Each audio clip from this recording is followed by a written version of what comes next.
Seja muito bem-vindo a mais uma edição do Alfama Podcast. Eu sou o Dalmison Fontes e hoje tenho o prazer de receber aqui no podcast Márcio Melo. Seja muito bem-vindo, Márcio. É um prazer ter um cara com a mente tão empreendedora como você, porque, né, a gente procura escolher profissionais exemplares. O cara, além de ser um bom profissional, também empreende com muito sucesso. Então, antes de mais nada, é um prazer tê-lo aqui e vamos para o nosso podcast, que é a primeira vez que a gente recebe uma pessoa com esse seu perfil aqui, porque é um cara que já trabalhou. Eu fui muito bem sucedido como um profissional, né? E também saiu do meio corporativo e também empreendeu. Exatamente. Né? Então é uma cabeça diferenciada, porque às vezes ou a pessoa geralmente tem uma cabeça para uma coisa ou para outra. Eu faço essa transição meio que na dor, né? Foi demitida e precisa empreender. Você não, você escolheu empreender e está indo muito bem. Eu sei um pouco da sua história, então vai ser um prazer conversar com você e responder essas perguntas aqui, que tem muita coisa interessante. E o nosso primeiro podcast sobre um cara que empreende e que fala e tem um empreendimento focado em RH, né? Gestão de pessoas. Enfim, não vou dar spoiler não, vamos começar primeiro, né? Mas antes de mais nada, pra você que está vendo no YouTube, deixa aqui embaixo o seu like, deixa o seu comentário também. Caso as nossas perguntas aqui não contemplem alguma dúvida que você tenha, eu vou pedir uma colinha pro Márcio aqui para ele me ajudar e sanar alguma dúvida que possa ter ficado aqui. E se você está vendo esse podcast pela primeira vez, se inscreve no canal, que sai conteúdo toda quinta e sábado aqui às 10 horas da manhã. Show? Então a gente está aqui para te ajudar com conhecimento de alto valor na sua formação técnica, na sua formação acadêmica. Márcio, quem é, né? Eu sempre começo pedindo para se apresentar, porque a gente tem audiência do Brasil todo. Então, quem é Márcio Melo, que está aqui na minha frente para bater um papo comigo? Pergunta de milhões, hein? Né? Então, Dalmison, primeiro, obrigado pelo convite, para você, para Zaqueu, para Alfama. É um prazer todo nosso. O meu nome é Márcio Melo, eu tenho 37 anos. Não parece? Não pareço, né? Sou casado com a Tamires, pai da Esther, que tem 6 anos, e do Davi, que tem 3 anos. Show de bola.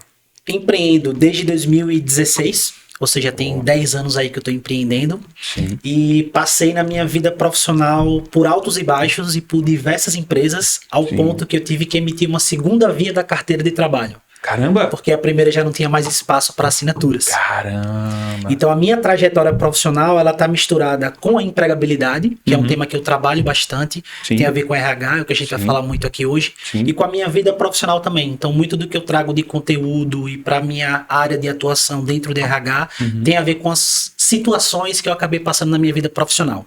Certo. Hoje eu tenho uma formação em gestão de negócios e inovação, Certo. uma formação técnica na área de administração, mas eu entrei em 5 faculdades. Caramba! Em 4 cursos diferentes. Nossa. E não concluí nenhum. Muito porque eu não tive uma orientação profissional de quais eram as minhas habilidades. Eu nunca fiz um teste vocacional para entender qual era a minha predisposição para o mercado de trabalho. Então eu fui testando muitas coisas. Então eu já passei por RH, eu já passei por ciências sociais, eu já passei por direito, eu já passei por administração, até me encontrar no mundo da gestão de negócios e de inovação.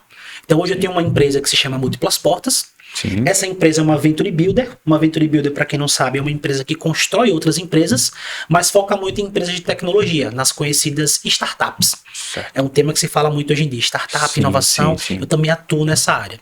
Então, se eu fosse dividir aqui as áreas que eu atuo na minha vida profissional, eu atuo com desenvolvimento humano, que tem a ver com RH, com empregabilidade, com treinamento, com capacitação. Atuo com inovação, que tem a ver com desenvolver tecnologias, aplicativos, trabalhar com startups, com MVP e com negócios como um todo. Então, como eu empreendo e ajudo outros empreendimentos a surgirem, então a gente trabalha praticamente em todas as áreas do negócio, de contratar a pessoa, treinar a pessoa, elaborar o processo, a montar a estratégia, lançar no mercado e acompanhar os resultados. Que doideira! Esse sou eu. Que doideira! O cara passou por 5 faculdades, não se encontrou. Nenhuma. Que doideira. Porque as pessoas têm um pouco de preconceito, porque quem fez uma faculdade, começou, terminou, foi para outro. Como se você tivesse que entrar naquilo ali e seguir eternamente, mesmo se você tem perfil ou não. Mas se você entrou em direito, termina em direito. Você tentou encontrar e até que se encontrou num modelo de negócio que é todo seu, né? Exatamente. Show de bola. Eu falei que era um cara especial. Você não acreditou, Ariel? Vamos lá. Para começar a apresentação, show de bola, eu compraria o seu produto. Nem se preocupe. Vamos lá. Trajetória e propósito, né? Nosso primeiro bloco de perguntas aqui, pra gente já ir começando a entrar no assunto. Márcio, para começar, a Múltiplas Portas, que é a sua empresa, hoje você largou o business para ter seu próprio business, certo? Então, ela se chama Múltiplas Portas. Isso. Ela tem um nome muito sugestivo, sim.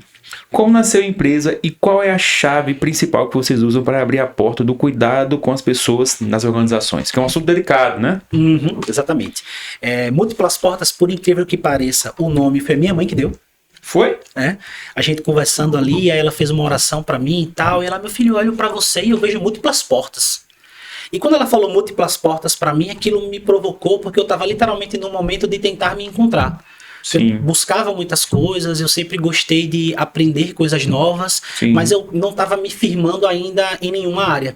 E foi aí que eu comecei a estudar e ver sobre o perfil generalista, perfil especialista, pessoas multipotenciais. Então eu entendi que se eu queria criar uma empresa, ela tinha que ter a minha cara, tinha que ter o meu DNA, e que eu podia trabalhar com todas as áreas que eu já tinha atuado e que eu queria atuar. Então múltiplas portas é justamente para não ter uma limitação, a gente conseguir trabalhar com diversos projetos, com diversos tipos de empresa.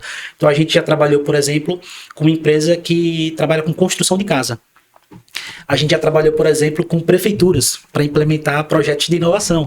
Sim. A gente já ajudou empresas a criar o nome da própria empresa e identidade visual. Então, múltiplas portas é justamente para não ter limitações, mas como você perguntou do cuidado humano, dessa parte da empregabilidade, que é o tema aqui, dentro da múltiplas portas, dentro do nosso portfólio, a gente tem uma startup que se chama Além do Match. Sim. Então, através da Além do Match é que a gente atua com empregabilidade. O que a gente faz lá? A gente elabora processos seletivos personalizados, onde a gente sai do processo seletivo de analisar o currículo, de saber se o candidato é bom ou ruim, e a gente vai para uma validação de habilidades, inclusive preparando o candidato para a vaga em questão durante o próprio processo seletivo. A metodologia nossa, que a gente já testou em milhares de pessoas, que a gente já testou em centenas de empresas, que a gente tem casos, por exemplo, de pessoas que começaram como estagiário e hoje, depois de 5, 6 anos, são sócias da empresa. Olha aí. E como a Além do Match é uma startup que está afiliada a uma venture, então a gente não tem limitação no quesito do que é que a gente pode fazer.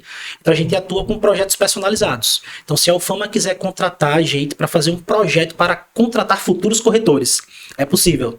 Se o Dalmason quiser fazer um processo seletivo para contratar um novo host para ser seu parceiro aqui no podcast, a gente estrutura todo esse processo seletivo e aí vai trabalhar recruit marketing, vai trabalhar employer branding, vai trabalhar a cultura da empresa. Então múltiplas portas é a Venture e Além do Match é o braço de empregabilidade. Certo. Então, a questão do múltiplo aí faz muito sentido para você, né? Porque você realmente tem, é como se fosse um povo, tem vários braços e vai atuando em todos eles. Já usaram essa analogia do povo comigo outras vezes. Faz sentido, faz muito sentido. Em sua visão, qual é a maior diferença entre o RH tradicional, aquele setor, né, que cuida do capital humano das empresas, focado em processo IDP, que é departamento pessoal, e o RH focado em gente e cultura que vocês promovem, que no caso é uma coisa que uma bandeira que você defende, né? Sim.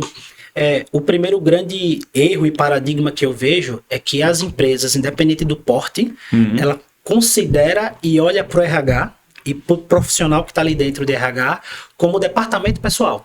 Sim. É a pessoa que vai fazer a folha de ponto, que vai fazer os cálculos trabalhistas, né? Que vai cuidar da burocracia. E acha que o RH se resume a isso. Na grande maioria das empresas que a gente encontra, seja aqui dentro do estado de Sergipe ou fora, é com essa mesma mentalidade. Quando a gente vai para uma empresa de maior porte, a gente vê que já tem dentro do setor de recursos humanos uma pessoa específica para o DP, para o departamento pessoal, e outra pessoa que cuida mais de gente e gestão. Sim. No nosso caso, a gente quando entra numa empresa para ser parceiro dela, a gente atua na parte de gente e gestão, não na parte de DP. Então toda essa parte burocrática a gente não gosta muito. Temos pessoas no time que até fazem isso. A gente cuida mais de gente e gestão. E todo o processo seletivo que a gente vai fazer para uma empresa é um grande desafio, porque a gente vai mexer na cultura da empresa.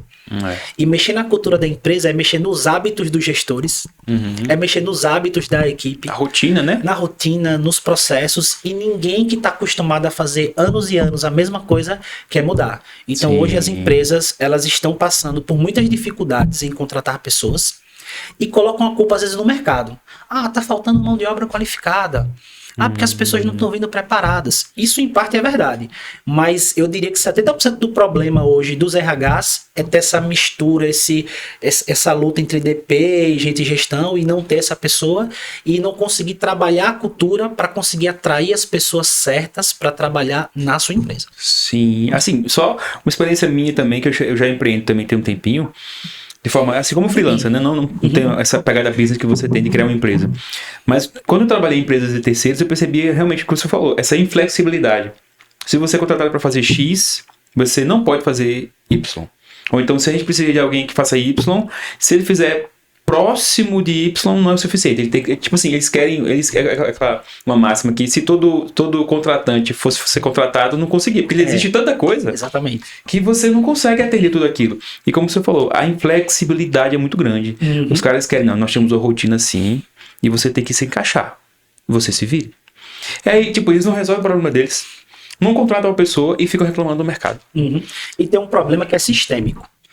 O mesmo sistema educacional que forma a mão de obra, que forma as pessoas que querem trabalhar numa empresa, é o mesmo sistema educacional que formou o gestor, que formou o dono da empresa, os sócios, o proprietário. Então, tem muitos gestores que infelizmente não sabem ser gestores, que aprenderam ali na prática, na marra, como é que gerencia o negócio e tal, e acaba focando mais no que importa, na venda, no financeiro, e acaba esquecendo desse trabalho humano. E só vai perceber o problema quando ele abre um processo seletivo e não recebe currículos nenhum para aquela vaga, ou quando ele abre um processo seletivo e recebe 300 currículos. Só que dos 300, 298 estão totalmente fora do perfil, e ele tem aquelas duas únicas opções para ele trabalhar num processo seletivo, e o que muitas pessoas não entendem. A vaga do estagiário de marketing do Dalmison está concorrendo com a vaga de estagiário de marketing do Google. E qual empresa o estagiário vai querer trabalhar? Então hoje a concorrência por vagas, por pessoas, ela é global. E ela não tem mais distâncias geográficas, né? O cara concorre à vaga do Google aqui, do Facebook, aqui, você está na frente do computador. E aí você com a sua empresa que não sabe nem o que é gerir a questão da cultura, você vai concorrer como com essas empresas? Exatamente. E aí o mercado é o culpado, nunca é o gestor. Sempre é o mercado. Vamos lá. Falando de cultura organizacional e cuidado, que é outra coisa que... A cultura organizacional, eu já me deparei com empresas que tinham cultura organizacional. Mas esse cuidado não. Vamos lá. Muitas empresas falam em colocar as pessoas no centro. Mas na prática isso é difícil. Como transformar esse discurso em uma cultura organizacional viva e não apenas em um quadro na parede bonitinho lá que nunca foi levado a sério? Tem um quadro na Esse parede. podcast vai ter muito comentário, velho. Vai ter muito comentário pra você. É verdade, mano. É porque acho que muitas pessoas que estão empreendendo vão se reconhecer do lado do gestor que tem dificuldade, e as pessoas que estão querendo uma oportunidade numa empresa legal, às vezes não encontram essa empresa legal porque ela não sabe, às vezes, se vender como uma empresa legal. Vai ter tipo um divã nos comentários, né? A pessoa, eu participei. Depois legal. Eu vou acessar o podcast lá e vou responder os comentários. Vai ser legal, vai ser legal. O que é que eu tenho visto? E falo muito quando a gente está negociando, inclusive, as vagas de estágio, CLT, enfim. Como é que é a cultura da sua empresa? Então...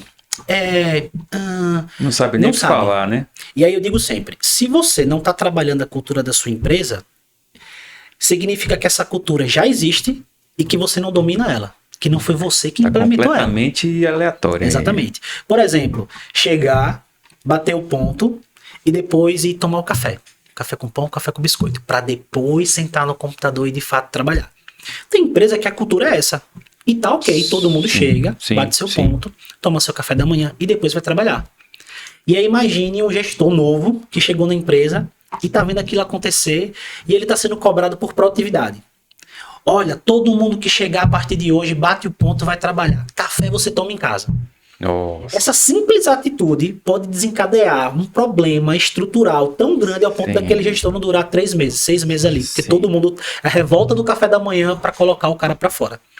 E pasmem, tem demissões que acontecem porque a pessoa não foi produtiva, não trabalhou direito. E tem demissões que acontecem porque a pessoa trabalhou muito bem. Porque ela foi lá e mexeu na cultura e tentou implementar novos hábitos, mas não foi de forma estruturada, não foi com a anuência do gestor, não foi com um processo claro, definido, não foi com tempo para ter aquela curva de aprendizado, para a coisa ir acontecendo. Então, cultura é o ponto principal para você ter uma empresa engajada. E o engajamento vai gerar produtividade. Um caso que aconteceu comigo, quando eu pedi demissão do meu emprego dos sonhos, que era o CIE, muita gente deve conhecer, empresa de estágio, aprendizagem, eu fui trabalhar, comecei ali com o meu seguro-desemprego e com o meu pouco investimento, e eu cheguei a ter 11 pessoas trabalhando na minha startup, na Além do Match, de graça. Quarta cultura. De graça. Caramba! E chegou um momento que eu já não me sentia bem de ver as pessoas indo lá pro escritório trabalhar, das pessoas se dedicando e tirando até dinheiro do próprio bolso para pagar passagem. Sim, eu falei, sim. pessoal, olha, eu vou fechar, vou encerrar o projeto, depois a gente... Não, gente, não, cara, não feche. Se você fechar, eu não sei o que eu vou fazer. Vamos junto, vamos mais um pouco que vai dar certo. Márcio, e o que é que tinha de especial nisso? Cultura. Cultura. E qual era a cultura que você implementou? A cultura de ser parceiro. Então eu sempre estava aberto para ouvir as ideias, eu sempre estava aberto para implementar essas ideias e eu realmente me preocupava com as pessoas. Cada pessoa tem que ter o seu cuidado, tem que ter a sua atenção, porque cada pessoa tem a sua individualidade. E isso foi desencadeando uma cultura de que, poxa, aqui a gente é valorizado, aqui eu sou ouvido, aqui eu tenho a oportunidade realmente de ser entendido e que as pessoas vão me tratar do jeito que eu sou. E não do jeito que a regra manda, do jeito que o manual manda. Não, cria o seu próprio manual. Então eu acho que uma dica que eu dou para quem quer trabalhar a cultura é: quebre regras para implementar as suas próprias regras. E a cultura, apesar dela ser difícil de ser implementada, ela pode ser implementada com pequenas coisas, mas ao longo do tempo, com parceria, com cuidado, com calma. Então não tem resultados da cultura da noite para o dia. Um resultado de um hábito que você implementar hoje na cultura da sua empresa vai refletir daqui a 6 meses, daqui a 1 ano. Mas vale a pena cada hábitozinho, cada passinho que você dá referente à cultura. Sim, bacana. Eu acho que a cultura, ela tem um poder, como você falou, de engajar as pessoas. Quando as pessoas estão engajadas em um objetivo, elas produzem mais. Qual o papel da liderança direta nesse ecossistema de cuidado? É possível ter uma cultura de cuidado se os gestores ainda focam apenas em metas e KPIs? Era até bom você explicar o que são KPIs, que eu sei, mas muita gente não vai saber o que são KPIs. KPIs são os resultados, as metas, os indicadores. Os mais importantes, né? Os mais importantes, né? Os seus indicadores mais importantes. E toda empresa que não tem um indicador ali no verde, no saudável, ela tende a estar no vermelho e, quem sabe, fechar as portas. Sim. Então, os resultados, os indicadores, os KPIs, eles são extremamente importantes. Inclusive, existem KPIs que você pode colocar ligados à saúde mental das pessoas. Sim. Eu trabalhei numa empresa já muito grande, com 6 mil funcionários.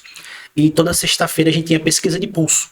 A gente recebia lá na nossa plataforma como você está se sentindo hoje. E a pessoa respondeu tipo um questionário? Não. A carinha ali, amarela, vermelha, verde. Como você está se sentindo hoje? Sim, sim. E aí as perguntas eram variadas. Como você está se sentindo hoje em relação à sua liderança?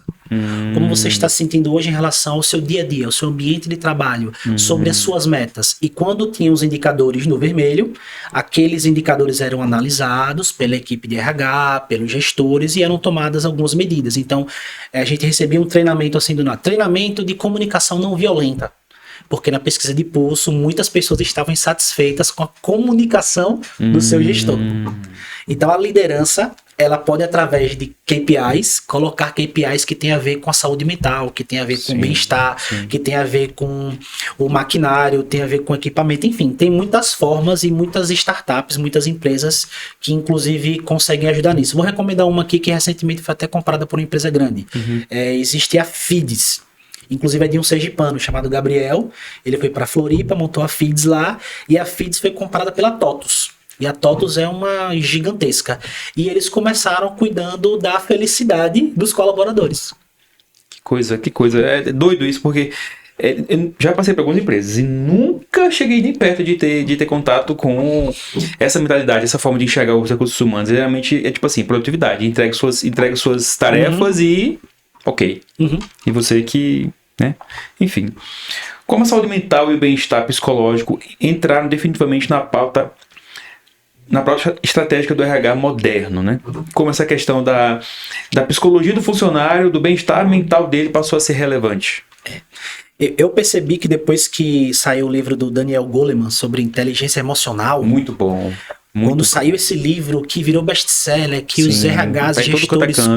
começaram a ler, foi aí que eu vi que inteligência emocional realmente passou a ser um tema relevante, muito debatido e cobrado dentro das empresas. Inclusive porque as pessoas começaram a entender o que eram as emoções, entender as suas emoções. Só que eu vou dar um passo atrás. Daniel Goleman, ele conheceu um cara chamado Howard Gardner, que tem a teoria das múltiplas inteligências. Certo. E existe a inteligência interpessoal e a inteligência intrapessoal. Aí ele juntou essas duas Daniel Goleman, e criou inteligência emocional e lançou o livro dele. E é onde eu quero chegar. Essas múltiplas inteligências falam sobre o ser humano e que todo ser humano ele tem ali essas 9, hoje são 9 inteligências. Sim. Inteligência criativa, inteligência musical, inteligência sinestésica, inteligência lógico-matemática, inteligência interpessoal, intrapessoal, que é a capacidade de lidar com você mesmo e a capacidade de lidar com o outro. E quando a gente se entende como ser humano, a gente começa a realmente entender como funcionamos e como funcionamos dentro das dinâmicas de trabalho. Eu vou dar um exemplo. Eu não sabia que eu não conseguia ficar sentado muito tempo. Por quê? Lembra que eu falei que eu entrei em 5 faculdades e saí de todas antes de me formar? Eu não conseguia ficar sentado na sala de aula 4, 6 horas seguidas. Você é um cara agitado. Exatamente. Outra coisa, quando o professor passava uma leitura de um capítulo do livro, eu lia praticamente o livro todo. E eu queria debater coisas de outros capítulos com o professor e ele não permitia. Às vezes me colocava para fora da sala porque eu estava atrapalhando. Então, só depois de abandonar essas faculdades foi que eu entendi que o meu perfil comportamental, eu não conseguia ficar muito tempo parado, me concentrar por mais de 30 minutos numa única coisa e que eu precisava trabalhar com coisas dinâmicas. Então, se Dalmas hoje me chamasse para ser host do podcast e a gente tivesse que gravar 10 podcasts por dia, eu não ia conseguir. Sim. Me conhecendo, me entendendo. Agora imagine quantas pessoas têm um perfil parecido comigo e trabalham de 8 às 18 sentado na frente do computador. Nossa, deve ser um sofrimento, cara. E aí perde emprego porque não se conhece, né? Mas você que chegou a esse diagnóstico sobre você mesmo? Através do livro, terapia, foi como foi? Li o livro. Cheguei a fazer algumas sessões de terapia, Sim. Mas como eu sou autodidata, eu gosto de aprender sozinho, então eu pesquiso, eu leio bastante. Então hoje o meu diagnóstico de como eu sou, eu mesmo que me dei, não foi um profissional. Então, autoral. É autoral. Inclusive recomendo para quem está ouvindo e quer se conhecer, procurar um profissional para você realmente ter um diagnóstico muito bem feito por um profissional da área. E voltando pro tema, o que é que acontece com os gestores? Como os gestores não têm o conhecimento nem sobre si, porque lembra, eles foram formados na mesma formatozinho pelo lá, próprio sistema, como é que eles vão ter esse conhecimento para lidar com o outro, com o seu colaborador? Sendo que o líder ele tem que servir. Eu tenho que ouvir o seu problema, eu tenho que entender o seu problema, eu tenho que trazer uma solução para o seu problema e ainda tenho que te cobrar o KPI, o resultado. E agora, como é que eu faço tudo isso? É um desafio muito grande. E ainda tenho que fazer as minhas coisas. É um desafio muito grande. Então tem muito gestor que adoece porque ele não consegue cuidar de uma equipe doente. E tem uma equipe que está adoecendo por conta de processos que não são para elas ou que elas não conseguem cumprir, ou pela empresa que não sabe lidar, não sabe gerir com essas pessoas. Então tem gestor que grita, tem gestor que bate na mesa, tem gestor que sorri demais, tem gestor que é fechado demais. E aí imagina, você tem uma equipe de 12 pessoas e você tem que lidar comportamentalmente diferente com cada uma delas. É um puta desafio. Não é para qualquer um, é um puta desafio.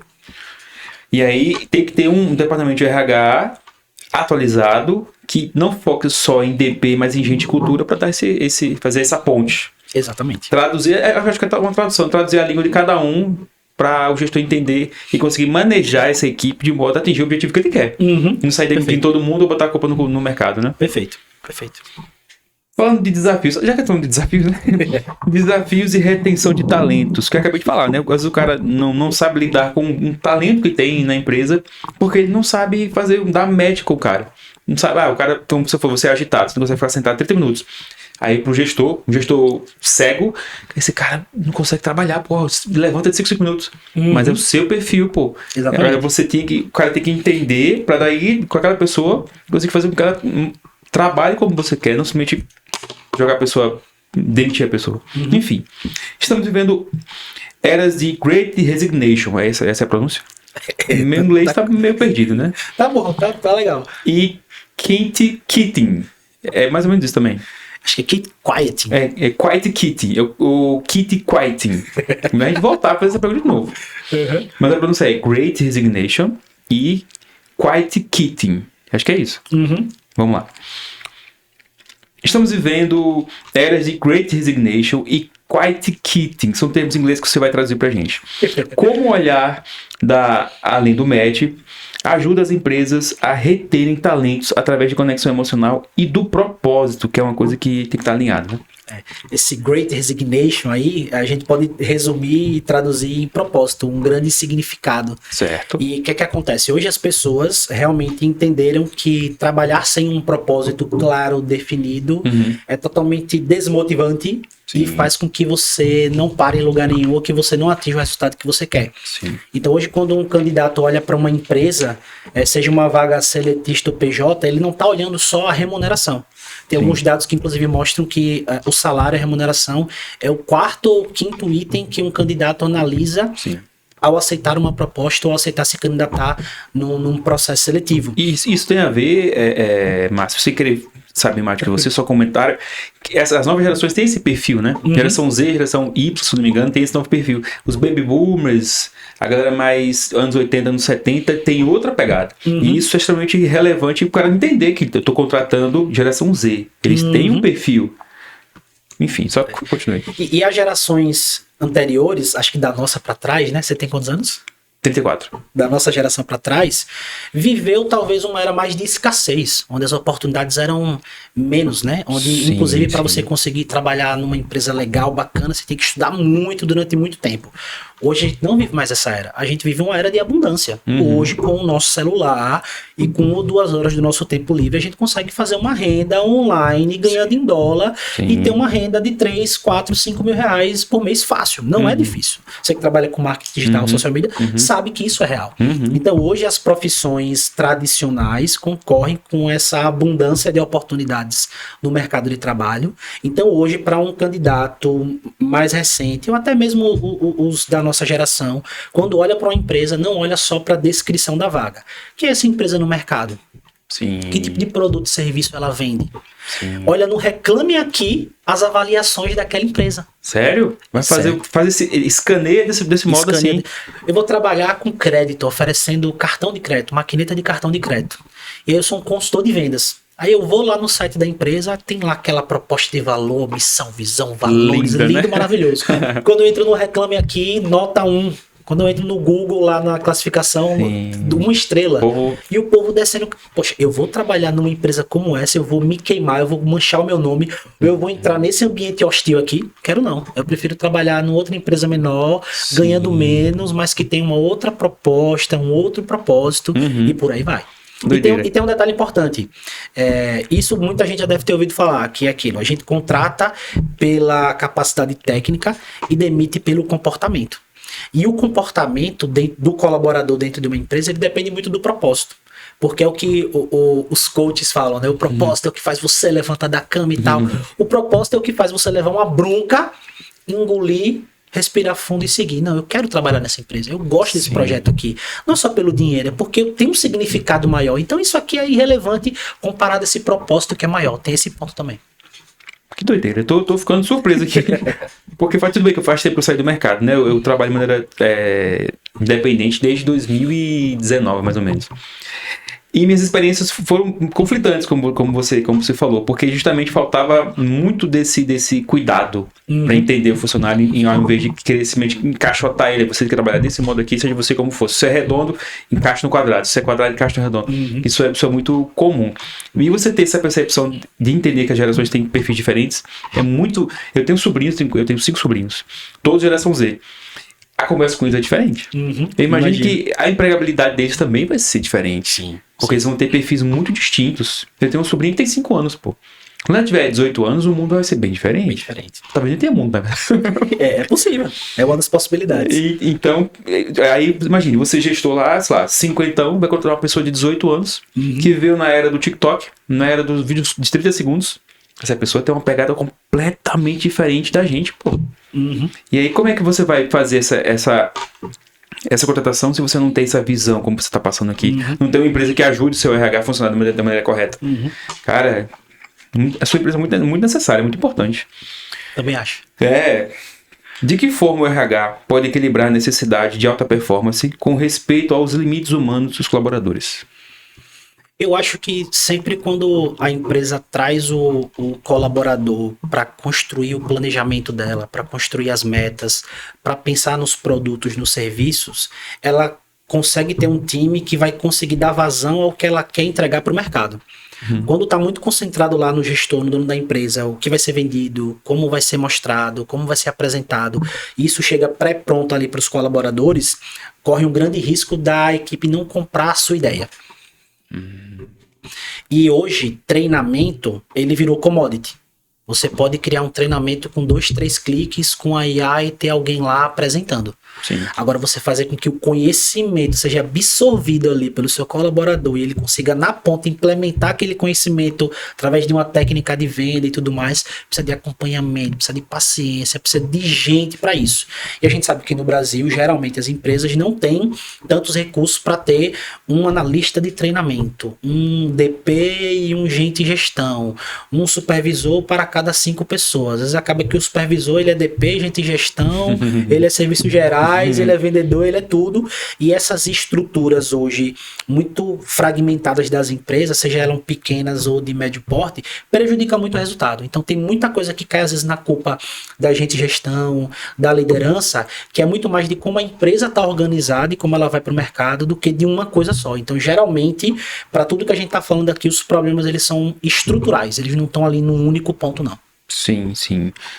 Entendi. Faz muito sentido, porque se você é gestor e tem uma empresa e você tá, como você falou, você tem uma cultura desalinhada com o mercado, ou nem existe a cultura, você está navegando às cegas. Exatamente. Né? Como é que você vai direcionar? Eu quero um objetivo, sei lá, eu tenho uma meta de bater R$100 mil por mês, mas eu não tenho um método, eu não tenho cultura, eu só quero que meus funcionários se virem e batam essa meta. Como é que você... Até para cobrar fica difícil. Com qual moral você vai cobrar? Tipo, eu vou demitir você. Sim, demite todo mundo, você vai ficar sozinho. Exatamente. Senão vai ter sua meta do mesmo jeito. Exatamente. Enfim. Diversidade e inclusão são pilares do cuidado, certo? Esses assuntos até bem estão em alta, né? Diversidade e inclusão. Como as empresas podem ser mais do que diversidade no papel e se tornarem verdadeiramente inclusivas do dia a dia? Essa é uma pergunta difícil, polêmica, pode gerar vários cortes aqui. Pode. O que acontece? Desde que eu entrei no mercado de trabalho, seja como candidato, seja no CIE, ou seja até na minha própria empresa, quando a gente vai divulgar uma vaga, abrir uma vaga num processo seletivo, tem muitos gestores que se preocupam com o endereço que a pessoa mora, com a formação que a pessoa tem, Sim. com a idade que a pessoa tem, se é casado, se tem filhos, se não tem. Tem empresas que só querem contratar mulheres. Tem empresas que só querem contratar homens. Então, além de tudo que a gente sabe sobre gênero e tal, falando de diversidade mesmo no mercado de trabalho, eu acho que quando a empresa ela abre uma vaga e diz assim, olha, eu tenho um trabalho aqui que é de consultor para vender imóveis ou para aluguel de imóveis, o salário é tanto, esses são os desafios e esse é o perfil que eu espero da pessoa. Uma pessoa comunicativa, uma pessoa que aprende rápido, uma pessoa XYZ.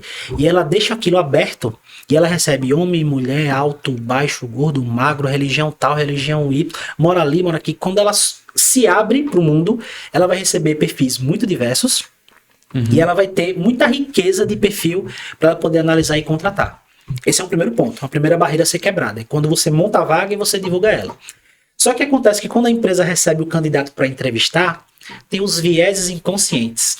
Tudo aquilo que o sistema foi implantando ali na nossa cabeça, consciente ou inconscientemente. Então, às vezes eu estou aqui numa loja de roupa, é uma roupa de moda feminina. Geralmente eu vou pensar o quê? É melhor uma mulher estar trabalhando ali porque é moda feminina. Tá, mas significa que um homem não pode saber sobre moda feminina? Sim. Quantos estilistas famosos tem aí que são homens? Sim, são tabus que precisam ser quebrados, né? Precisam ser quebrados. Então, mais uma vez, além de toda essa... tudo que a gente sabe sobre gênero e que vem sendo falado. Quando eu entendo diversidade e inclusão, é você baixar todas as barreiras possíveis que você tem no seu negócio e se abrir para conhecer as pessoas de forma genuína. Olhar no olho mesmo. E quando eu falo olhar no olho, às vezes você pode contratar uma pessoa até pelo brilho que ela tem no olho. Parece falácia, parece historinha. Mas quando eu tive minha primeira oportunidade como supervisor de vendas, eu participei do processo seletivo, eu tinha sido consultor, promotor de vendas e tal, nunca tinha sido supervisor. Fui, me inscrevi, participei, fui contratado. Depois que eu fui contratado, eu perguntei, Diogo, por que você me contratou? Ele, cara, quando você sentou do meu lado, que você falou que ia fazer, o quanto você queria, eu vi o brilho no seu olho. E por isso eu te contratei. Fiquei, cara, brilho no olho, como assim? Vou usar colírio agora. Aí, depois daquele dia, eu fui pra casa, eu olhei assim pro meu olho no espelho, no outro dia de manhã indo trabalhar, eu via no meu olho aquela energia, aquela coisa, aquela vibração, e eu passei a contratar pessoas, até para as empresas que me contratam, pelo brilho no olho.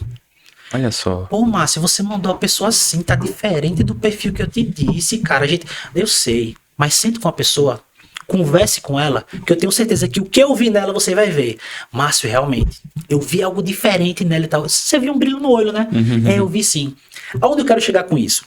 Existe muita coisa técnica que você aprende na faculdade, que você aprende no curso de recursos humanos, que você aprende no treinamento e serve para balizar muita coisa. Só que para ter diversidade de verdade, como eu falei, tem que baixar esses paradigmas, tem que baixar essas barreiras e olhar para a pessoa, conversar com ela.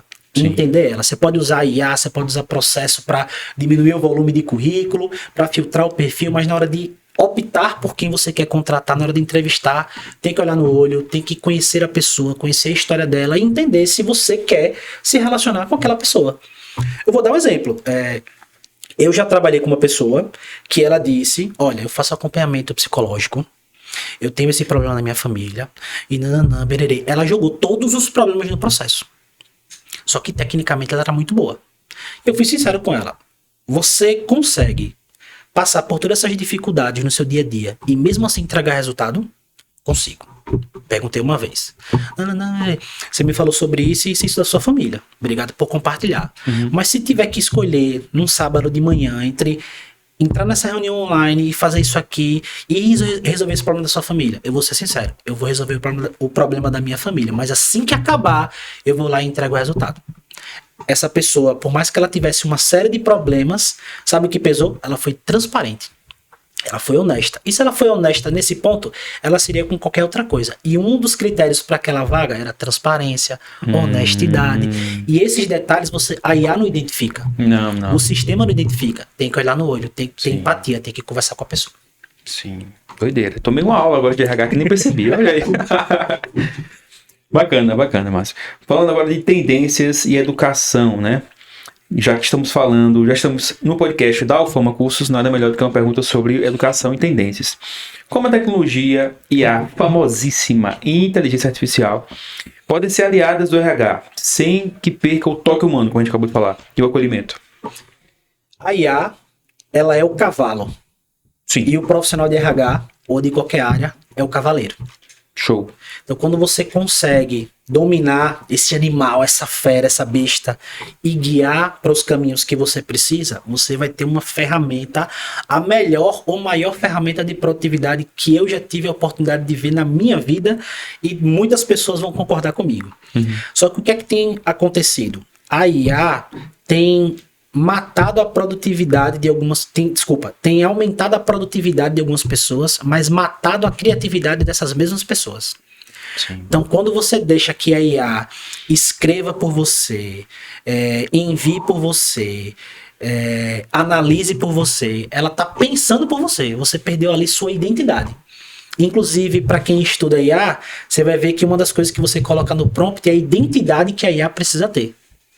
Você é um profissional disso, sua identidade é essa, você tem que se comportar dessa forma. Então eu tenho visto muitas pessoas usando a IA para produtividade e perdendo criatividade. No RH, como é que a gente consegue utilizar a IA? A gente consegue utilizar a IA para filtrar 1000 currículos para uma vaga.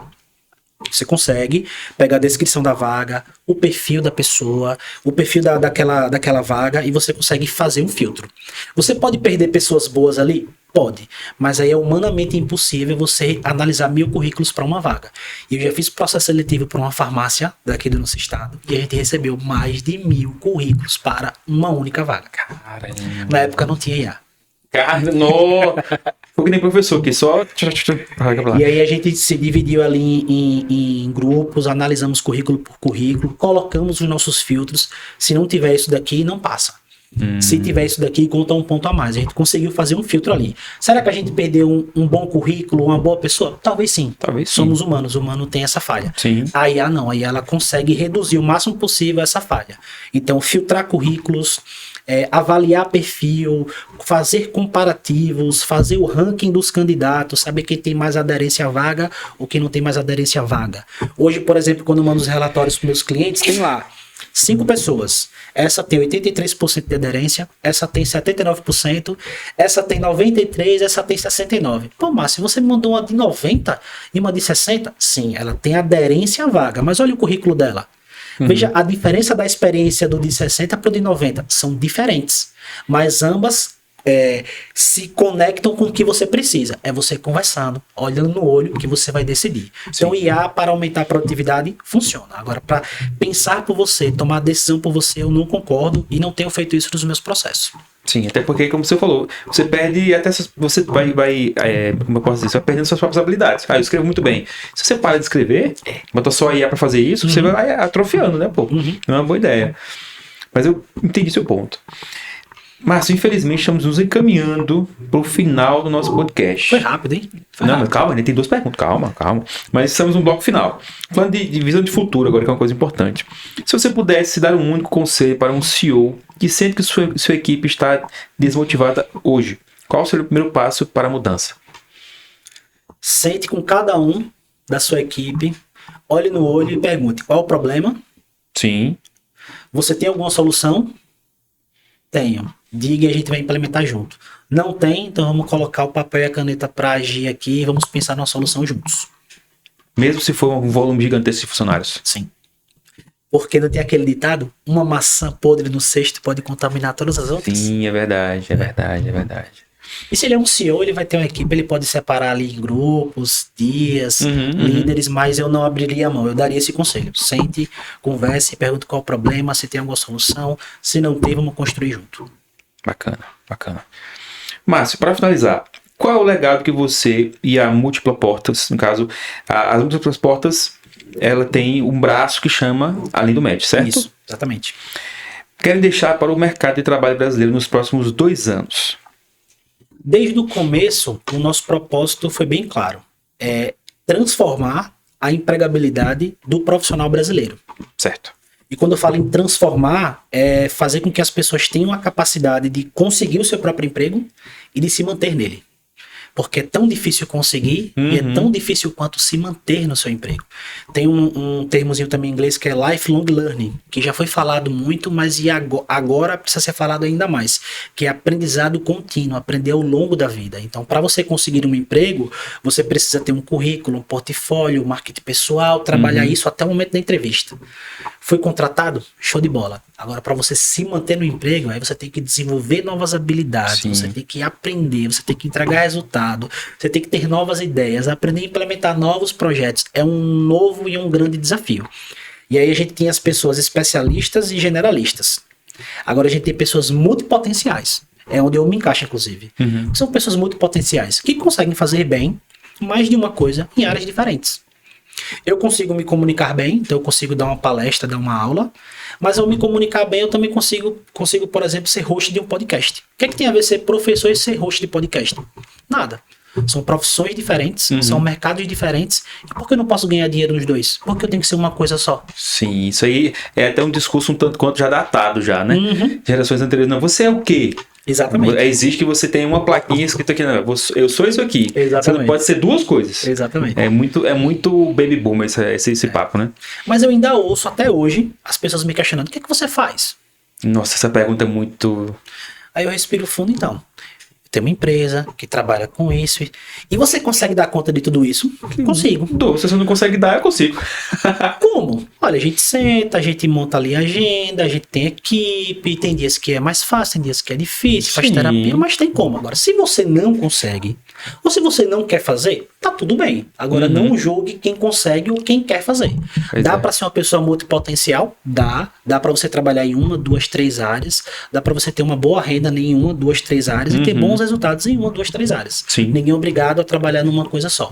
Mas é mais difícil. Então, se você quer ganhar mais, você vai trabalhar mais e o nível de complexidade, de dificuldade é maior. Sim, e isso aí, no fim das contas, é um mérito. Não é um demérito. Sim. Não é sim. uma fraqueza, é uma potencialidade que a pessoa tem. Exatamente. Márcio, muito obrigado por participar aqui do nosso podcast. Infelizmente Eu que agradeço. foram 12 perguntas, mas eu queria ter feito mais porque o papo foi muito bom. Você é um cara muito. Sua cabeça é diferente, pensa de forma diferente, e tudo que eu já vi.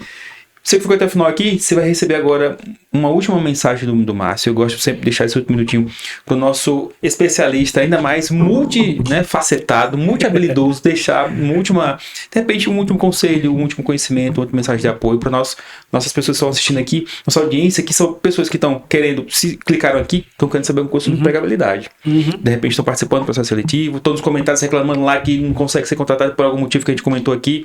Se eu puder deixar alguma mensagem para elas, seria muito, muito legal. Vamos lá, olhando para a câmera, né? Isso. A mensagem que eu deixo diante de tudo que a gente está vivendo é que num futuro onde cada vez mais a tecnologia está dominando e vai dominar, num presente e num futuro extremamente tecnológico, acredite, ser humano será e ainda é o principal diferencial. Então, por mais que você use tecnologias, não deixe que as tecnologias te usem. Domine essa tecnologia, mas domine também a sua habilidade de ser humano, de se conectar com pessoas, de ser criativo, de aprender, de colocar a mão na massa. Então, por favor, seres humanos, continuem sendo humanos e usem a tecnologia ao seu favor. Essa é a mensagem que eu quero deixar para a galera que está assistindo a gente aqui. Bacana, show de bola, Márcio, muito obrigado. Legal, foi um prazer. E para você que foi até o final com a gente, deixe seu like, se inscreva no canal, deixe nos comentários aqui embaixo alguma dúvida que você possa ter ficado com relação a tudo que a gente conversou aqui. Beleza? Te vejo no próximo.